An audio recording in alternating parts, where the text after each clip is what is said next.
السلام عليكم ورحمة الله وبركاته. أهلا وسهلا بكم، يا رب تكونوا بخير وبأحسن صحة. النهاردة كده هنعمل مع بعض طاجن المكرونة اللي احنا كده بنشتريه من بره ونجيبه من المحلات، بيبقى طعمه كده جميل، يكون باللحمة المفرومة. هنعمله في البيت بطريقة بسيطة جدا وسهلة وجميل جدا، ان شاء الله هتعجبكم. معانا المكونات الأول اللي هنعصج بيها اللحمة. هنبدأ كده خطوة خطوة. معانا لحمة مفرومة، معانا بصلة كبيرة مفرومة، ومعانا كده قرن فلفل أخضر متقطع كده قطع صغيرة جدا. ممكن لو عندك أحمر أصفر حراق أي حاجة تمشي. بس دي المكونات اللي هنبدأ بيها الأول كده خطوة خطوة. هنبدأ نعصج اللحمة. طبعا هيكون معانا ملح وفلفل وشوية كده توابل وبهارات هنشوفهم احنا بنعصج اللحمة كده. يلا بسم الله الرحمن الرحيم نبدأ. طبعا كده هنبدأ بسم الله الرحمن الرحيم. ومعانا كده طاسة سخنة هنبدأ ننزل فيها اللحمة. احنا مش حاطين اي مادة دهنية عشان اللحمة بتاعتنا فيها دهون كده كفاية، عشان المكرونة كده ما تبقاش دسمة خالص. نبدأ كده نقلب اللحمة الأول كده على الناشف من غير أي حاجة. بعد كده هنبدأ نضيف لها البصل والفلفل والتوابل بتاعتنا. طبعا انت كده لو اللحمة بتاعتك ما فيهاش الدهون الكفاية، الأول كده تنزلي معلقة سمنة أو زبدة أو أي حاجة تحبيها عشان تشوحي فيها اللحمة. بس أنا اللحمة بتاعتي فيها الدهون اللي تكفيها.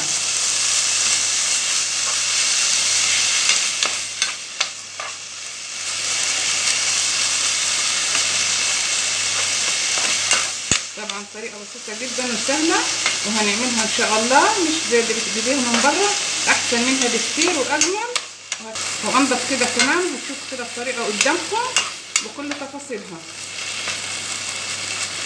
شايفين كده اللحمة بتاعتنا ازاي بدأت كده تنزل الدهون اللي فيها.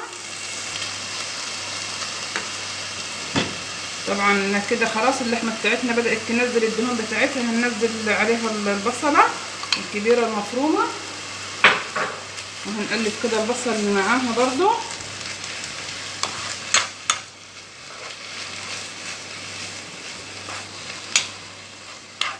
زي ما قلت اللي اللحمه بتاعتها ما فيهاش دهون، تضيف الماده الدهنيه الاول اللي هي سمنه او زيت او زبده، اي حاجه انت تحبيها. طبعا كده هننزل الفلفل الاسود، هننزل كده معلقه كزبره ناشفه، وهننزل كده الملح. طبعا احنا مش هنملح الطاجن كله كده في اللحمه عشان احنا لسه معانا الصلصه اللي هنسبكها عشان نسوي فيها المكرونه. هنضيف كده شويه من خلطه البهارات.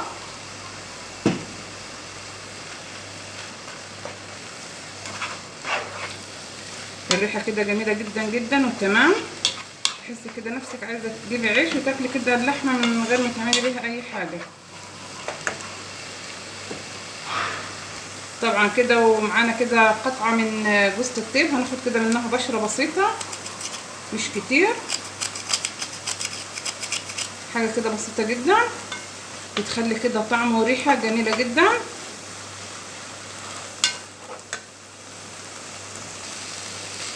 طبعا كده بعد ما ضفنا كل البهارات بتاعتنا والتوابل والملح والفلفل، هننزل كده الفلفل الاخضر. زي ما قلت لو عندك فلفل حراق ماشي، اصفر احمر، انا عندي الاخضر هستخدم كده الاخضر. وهنقلب كده اللحمه كويس وهنسيبها كده، هنغطي عليها وهنسيبها كده تتسبك شويه على عين البوتاجاز الثانيه. وهنبدا نعمل الصلصه اللي احنا هنسوي فيها المكرونه. طبعا كده هنبدأ برضو بسم الله الرحمن الرحيم تاني خطوة، وهنبدأ كده نجهز الطماطم اللي احنا هنسوي فيها المكرونة بتاعتنا. بسم الله الرحمن الرحيم. معانا حلة فيها كده معلقتين سمنة، هنبدأ كده ننزل فيها بصلة كده مفرومة متوسطة. بسم الله الرحمن الرحيم.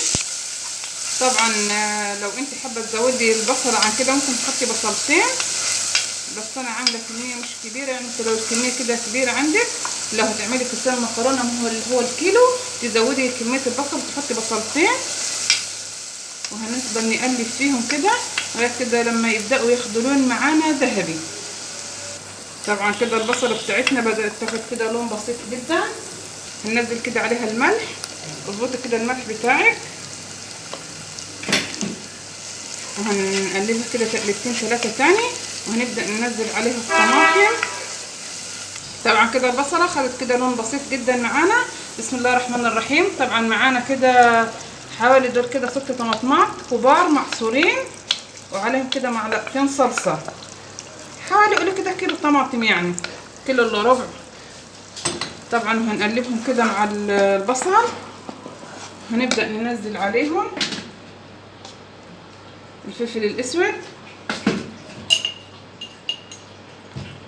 والكزبرة الناشفة. ننزل كده عليهم معلقة بابريكا، طبعا كده وسنة شطة لو انت حباها كده حراقة سبايسي. طبعا كده هنقلبهم مع بعض وهنغطي عليهم وهنسيبهم كده ياخدوا تسبيكة، يعني نص كده تسبيكة عشان نكمل باقي السوا بتاعه مع المكرونة واللحمة. ان شاء الله كده طاجن جميل وهيعجبكم ومفيش اسهل من كده. طبعا كده النهارده احنا مش هنسلق المكرونة، هنعملها كده بطريقة مختلفة من غير السلق ولا تعب ولا اي حاجة. هنسيبهم كده يتسبكوا. طبعا كده بعد الطماطم بتاعتنا والصلصة متسبكت والبصل زي ما انتم كده شايفين، هنبدأ كده بسم الله الرحمن الرحيم ننزل كده عليها المكرونة اللي هي دي بتاعت الطواجن بتاعت المكرونة بالبشاميل، وهنقلبهم كده. طبعا فيها سن القلم. طبعا كده هنقلبهم كده تقليبة وهنطفي كده النار وهنبدأ نرص الطاجن بتاعنا. معاه طبعا كده طاجن اللي احنا هنسوي فيه المكرونه، دهناه كده دهنه زيت. بسم الله الرحمن الرحيم. هنبدا كده ننزل اللحمه المعصجه بتاعتنا الجميله.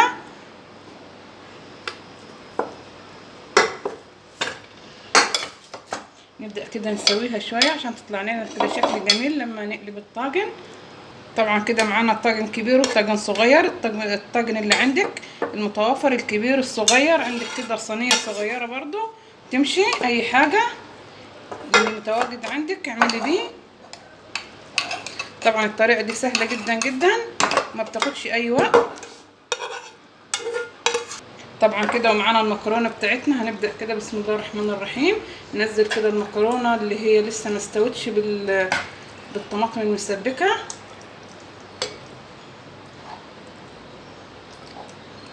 طبعا كده وننزل في الطاجن الصغير زي ما قلت. الطاجن اللي حابه تعملي فيه كبير او صغير، صينيه اي حاجه كده تمشي.